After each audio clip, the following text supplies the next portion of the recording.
Coach, I know last week was tough. What do you say to your team, and certainly for this week, to try to forget that and put that game behind you and really have to focus this week on a good Hagerstown team? Well, we emphasized the first half and how well we played. It was probably our best half of the year. And then we learned the valuable lesson that if you turn the ball over, nobody can win. You have to take care of the ball. I mean, we feel like if we just make one less turnover, we're okay in that game. But the turnovers we had were very untimely, and that's death in a football game. Coach, Connor being out of your lineup, how's that affected you guys just from the standpoint of his ability to run the football, and have you changed things offensively at all?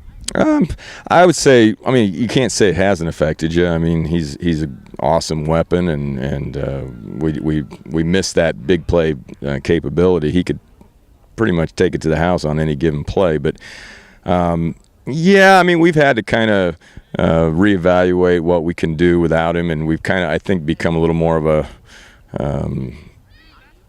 maybe shifted to a bigger backfield and tried to emphasize what we can do best, which is power the ball. And don't get me wrong, Cole Roeder can still make a big play for us, and so can our other back, Griffin Bry. But you can't replace a senior like Connor. I mean, he is sorely missed on a daily basis.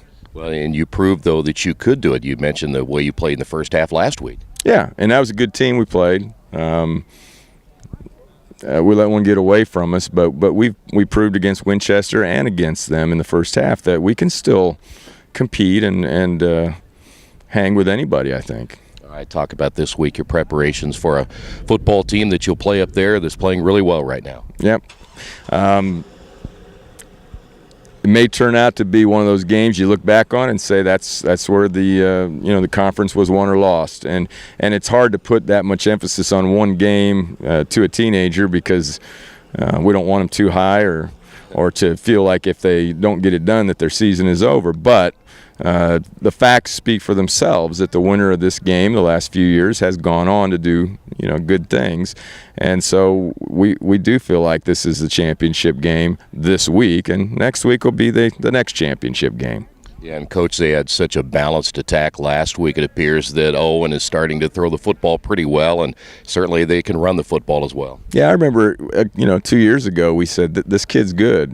He's going to be really good, and he's gotten better each year. And when we watch him on film, he's scary. He can beat you with his feet, he can beat you with his arm, and that's what you want out of a quarterback. So Scott has a good situation over there with his backfield. He's got some big senior playmakers, and in Oliver and Gollier, and then he's got the Hicks kid who isn't too bad either. So we've got our work cut out for us on defense this week, that's for sure. Yeah, I got one last thing. Yeah. When the veteran coaches match up like this, what is usually the edge when you guys get together? Because you met so many times, I don't think there's many secrets. Yeah, we don't, it's kind of like we were just talking about this.